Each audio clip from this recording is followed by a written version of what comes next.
నమస్తే. శ్రీ గురుభ్యో నమ. శ్రీమాత్రే నమ. ఆదిత్యాయ చ సోమాయ మంగళాయ బుధాయ గురు శుక్ర శనిభ్యే రాహవే కేతవే నమ.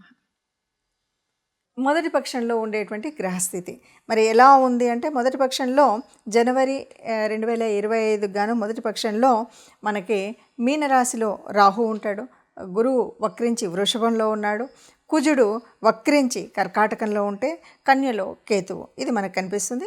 బుధుడు మనకి 4వ తారీఖు వరకు మొదట వృచ్చికంలో ఉండి తదుపరి మనకి అంటే ఈ మొదటి పక్షం వరకు ధనుసు రాశిలో ఉంటాడు. ఇక రవి ధనుసు రాశిలో 13వ తారీఖు వరకు ఉండి 14వ తారీఖు మకరంలోకి మారుతూ ఉన్నాడు. ఇక శని శుక్రులు ఇద్దరు కూడా కుంభరాశిలో ఉంటారు. ఇది ఈ మొదటి పక్షం యొక్క గ్రహస్థితి. మరి ఇలా ఉన్నప్పుడు ఒక్కొక్క రాశి వారికి ఎలాంటి ఫలితం కనిపిస్తుంది? ఎందుకు అంటే మనకి కొన్ని యోగించే గ్రహాలు ఉంటాయి, కొన్ని యోగించని గ్రహాలు ఉంటాయి. గ్రహాల యొక్క స్థితి, యుతి, దృష్టి వీటన్నింటి మీద మన యొక్క గ్రహస్థితి ఉంటుంది. ఏ మాసానికైనా, ఏ పక్షానికైనా, వారానికైనా దినఫలాల వరకు చూసుకున్నప్పటికి కూడా ఏ రోజుకి ఆ రోజు మారుతూ ఉంటుంది, ఎప్పటికప్పుడు ఉంటుంది.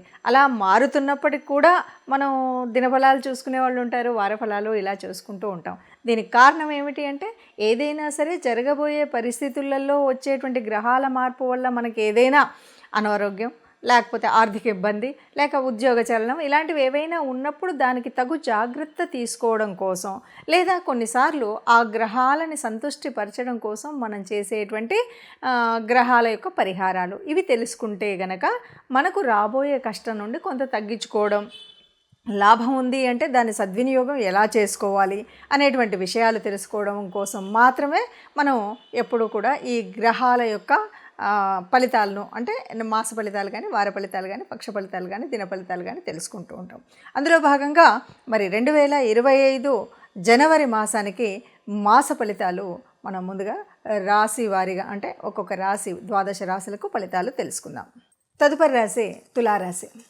తులారాశి వారికి 2025 జనవరిలో ఎలా ఉంటుంది అంటే, ఇక్కడ మనకు తెలుసు రవి యొక్క స్థితి. రవి తృతీయంలో ఉన్నాడు, మళ్ళీ 15 నుండి మారుతూ ఉన్నాడు. ఇక్కడ గురువు అన్ని విధాల అనుకూలంగా ఉండేటువంటిది సానుకూలత. ఇక మనకు ఈ తులారాశి వారికి కూడా గత కొంతకాలంగా ఏది చేసినా అంత అనుకూలంగా ఉన్నటువంటి పరిస్థితి అయితే లేదు. కానీ ఇప్పుడు ఈ మాసం నుండి అన్నీ కూడా అనుకూలమైనటువంటి మార్పులు కనిపిస్తాయి.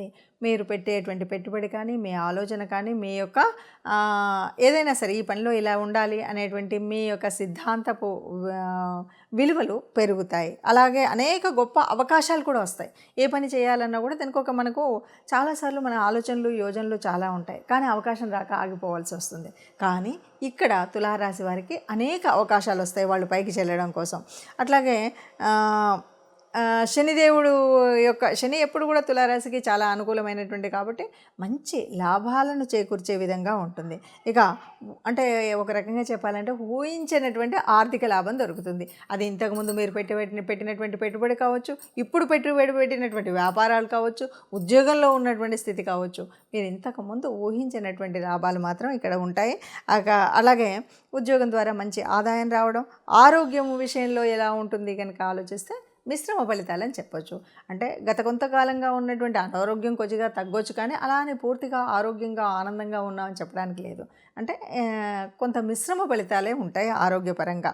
ఇక ఏం చేస్తే బాగుంటుంది అంటే, మనకి తులారాశికి మరి రాశ్యాధిపతి శుక్రుడు, అట్లాగే శుక్రుడి వల్ల కొద్దిగా అది ఉంది కాబట్టి శుక్రవారం రోజు ఏ అమ్మనైనా చాలా వరకు శుక్రవారం అంటే చండీ హోమాలు లేకపోతే ఇలాంటి ఆరాధనలు, చండీ ఆరాధనలు చేస్తూ ఉంటారు కదా, అలాంటిది ఏదైనా మనం చేసినట్టయితే బాగుంటుంది.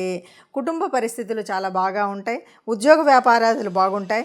అయితే కొద్దిగా మనకు రెండవ పక్షంలో చూసినట్టయితే కొంచెం ఇంటి నుండి దూరంగా వెళ్ళే పరిస్థితి. ఇంటి నుండి దూరంగా వెళ్ళడం అంటే ఇంట్లో అలిగి వెళ్ళడం అనే కాదు, ఏదో వ్యాపార దృష్టి అయితే వెళ్ళొచ్చు, చదువుకునేవాడు చదువుకునే దృష్టిలో వెళ్ళొచ్చు, ఉద్యోగ రీతిలో ఏదో కొంచెం అప్పుడప్పుడు మనం వేరే చోటుకి వెళ్తూ ఉంటారు కదా, ఇన్స్పెక్షన్ రీత్యాన ఏదో పనుల మీద అలా వెళ్ళేటువంటి పరిస్థితి. ఏదేమైనా ఇంటి నుండి కాస్త దూరంగా రెండో పక్షంలో ఉండాల్సినటువంటి పరిస్థితి ఉంటుంది. ఆరోగ్యం మిశ్రమ ఫలితాలు ఉంటాయి, ఆర్థికంగా బాగుంటారు. కేవలం మనకున్నటువంటి గ్రహస్థితిలో గ్రహరాజు అయినటువంటి శుక్రుడిని మాత్రం ఆరాధించడం అనేది మర్చిపోకుండా అమ్మని ఆరాధించడం అనేటువంటిది, లేదు దుర్గామాతని ఆరాధించినప్పటికీ కూడా మంచి ఫలితాలు పొందేటువంటి అవకాశం అయితే ఉంది. ఇప్పటివరకు మనం చూసినటువంటి అంటే గ్రహాల యొక్క గమనము, వాటి వల్ల మనకు ఉన్నటువంటి యోగించే గ్రహాలు, యోగించని గ్రహాల మూలంగా మనకు వచ్చేటువంటి కష్టాలు, నష్టాలు.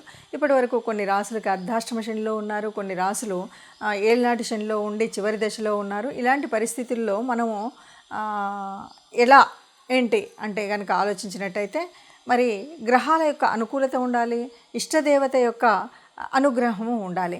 అందుకోసం మనం చేయవలసినటువంటిది ఏమిటి అంటే ముఖ్యంగా ఇక్కడ శని యొక్క వక్రగతి, దీని మూలంగా వచ్చేటువంటి ఫలితాలు ఇవన్నీ మనం చూస్తున్నాం కాబట్టి తప్పకుండా ఈ మాసంలో మాసం పక్షాల్లో అంటే ప్రతి పక్షంలో కూడా ఒకసారైనా కనీసం నవగ్రహ మండపానికి వెళ్ళడం అనేటువంటిది తప్పనిసరిగా చేయాల్సినటువంటిది.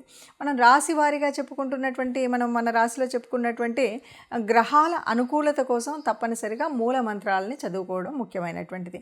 అంతేకాదు మొదటగా ఉన్నటువంటి ధనుర్మాస పరిస్థితి, దానివల్ల విష్ణుమూర్తి విష్ణు రూపాల్లో ఏ రూపాన్నైనా మనం ప్రార్థించడము, అలాగే శివాలయానికి వెళ్ళడం, ఈ రెండు తప్పనిసరిగా చేయాలి. ఇవేవి మనకు వీలు కాలేదు. ఎలా చేయాలి, ఏం చేయాలి, మరి నాకు గ్రహస్థితి మార్పు ఉండాలి, ఇదంతా నేను ఆనందంగా ఉండాలి, హాయిగా ఉండాలి, ఆరోగ్యంగా ఉండాలి అని యోచించేవాళ్ళు మనుషులకు కాకపోతే గోశాలకు వెళ్ళడం, గోగ్రాసం ఇవ్వడం, ఇది మన వల్ల కాలేదు.